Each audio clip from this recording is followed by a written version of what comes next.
Typically the intros for these videos are pretty upbeat. Going fishing, golfing and fishing adventures, any of the normal stuff. Today's video is gonna be a little bit different. This is a video that I would have never thought I would have to make. I mean, at least for another couple years, and that I would of course not want to make, and this would be very hard for me to make it here.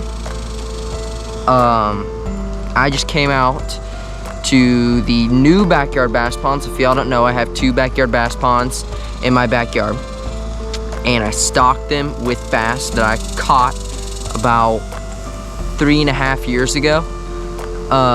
We stocked all those fish into the original pond, and then I moved the 2 biggest bass, one of which, the biggest one, I named Dr. Doof after the Phineas and Pherb TV show.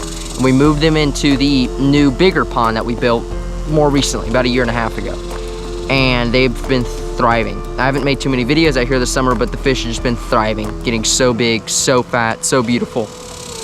And I just came out here to check on them every evening like I normally do. And just take a look. Walking over here, the pond doesn't look that bad until you notice a couple things. So I walked out and I'm greeted by a really weird smell. So I start looking around and I see 2 white blobs floating in the water. And those were indeed my 2 pet bass that I've been growing for about 3.5-4 years now. And they were both totally dead. And the pond waterfall is not moving. The pond is extremely stagnant. And it reeked. And today's video, we're officially saying goodbye to Dr. Doofenshmirtz and my other pet bass, because they are my 2 biggest pet bass. I've been growing for 3.5 years, like I said, are gone.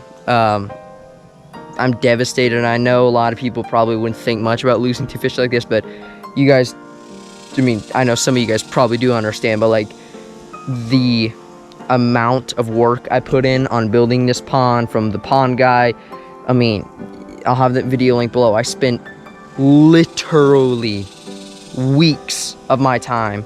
I mean, probably if you added up, like 10 straight days worth of hours pickaxing and working on this pond for these fish. I lined it, I put plants in it, I filled it, I did all the rock work, I landscaping, I just redid the landscaping. And see, obviously we got some weeds, it's summer, but I put beautiful flowers in, I saved up and bought. I mean, I put so much effort and work into these ponds to raise these fish, and now they're dead. So go ahead and show y'all over here. So I was trying to figure out what could have caused this, and the only thing I found, which obviously caused it, is walking around here. You can see the waterfall is completely dry, no movement in there, everything's bone dry. And like I said, I checked this yesterday, so I guess it happened overnight, and it's just so hot, and all day it's been stagnant. Well, then if you come over here, this is where I keep all the electrics in this tub, and something broke this tub, and there's no tree limbs. So honestly, I have to assume one of 2 things. One is that it could have technically been my dog Axel, which I love my dog Axel, but he's always up here. I try and keep him away from the pond so that he doesn't break something, and I think he may have done it. Or I have caught multiple cats, armadillos, and rodents and stuff sniffing around the pond. In fact, one of them just a couple days ago made a big hole right there that I had to fill in. You see I put some rocks right there. So they are indeed back here, but something stepped on it, shattered this waterproof tub. I'm so upset about this. I don't even know if it's worth covering that up. Bait tank over here is down too. No movement in there. Thankfully, that's just minnows.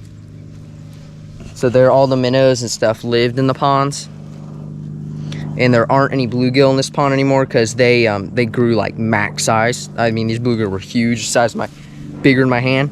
and then they died of naturally. Let's go ahead and show the clip of me getting my pet bass out. Okay, got the net here. Oh man, this is about the worst thing I could possibly imagine doing right now. Oh my God, they were so big. I know this is a little gross, so if you guys don't want to watch it, maybe you want to skip this part. Look at that. I mean, you guys, that was a 3.5 pound fish. And then the other one, Dr. Doofenshmirtz. You guys, look at that.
Yo, what's up?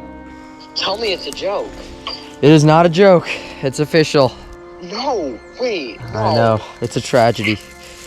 I went out and the pond was off and all the fish were in there were dead in the new one. And I went around and looked in the surge protector, like all that waterproof tub, an animal stepped on it. And there was like dug up all around the pond, and it could have technically been Axel, but Yeah. a freaking, I don't know what it was, but some stepped on it, shattered the waterproof box, shut it all off, and it's so hot, I guess the water just got stagnant and they died. Buddy, you do not know how bad I feel right now. Like, this is awful. I know, they're just fish, but I mean, I've been raising these things for 3.5 years, so. If you have a funeral, like, on like a video chat, I will 100% join. So the fish in the first pond are fine now. Yes, fish in the first pond are fine. Yeah. But in the original bass are gone, but you know, these were some of the original ones too, but. Well, it is officially the end of an era. Dr. Doof and Pherb are no longer with us. Talked to my buddy Parker on the phone. I'm sure y'all have seen him in the videos before. He lived right next to me forever, and he just moved back up north. But he helped me build some of this pond and stuff. He was in some of the pond videos, and he was just shocked as I am. So, I mean, it sucks. It just flat out sucks. We buried him though. I actually buried him right next to one of my first pet fish ever, Scar, and he's still buried in our yard. I have a little tombstone for him too. If y'all watch the videos for like since the beginning, one of my first videos were next to my aquarium and my pet sunfish named Scar, and he was the most aggressive fish still to this day I've ever owned, a little panfish, and I had him for a couple years and he passed on, so buried him right next to there. And it was in the same soil, like mound of soil that I took out of this pond when I built it, so I felt like it was kind of a life circle, if you will, the circle of life. So it worked out, but it's very unfortunate. We have to look at the bright side though. I gotta look at the bright side. The backyard bass pond, the biggest one, is now empty, so I'm gonna go ahead actually right now and go see if I can't turn the waterfall back on to keep it from getting disgusting and stagnant. See if this works.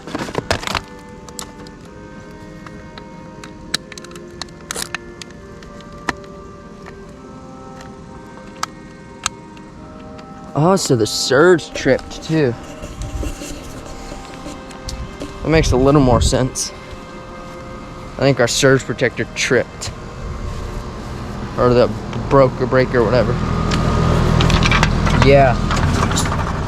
You can see that orange light in there, it tripped. And there the pond comes back to life, so at least we know nothing's broken.